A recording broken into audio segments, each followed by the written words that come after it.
Sveiki, mokytoja. Šiandien aš jums noriu paskaityti 227-228 pamokos eilėraštį Tai gražiai mane augino. Štai jis.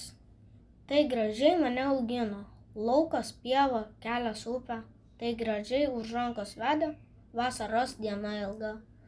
Tai gražiai lingavo girios, uogų ir gegučių pilnos. Tai gražiai saulutė leidos, atilsėlę nešdama. Tai gražiai skambėjo žodžiai, laukas, pieva, kelias, upė. Tai gražiai iš jų užaugo vienas žodis - Lietuva. Tai aš ką tik baigiau eilėraštį, dabar aš noriu jums paskaityti klausimus. Pirmas klausimas - kokia eilėraščio nuotaika?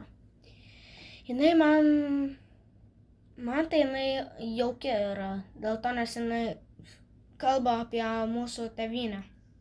Kas šio eilėraščio autorius? Justinas Marcinkevičius. Ir apie ką šis eilėraštis? Tai yra apie tai, kaip Lietuva jus augino. Viskas, baigiau. Iki.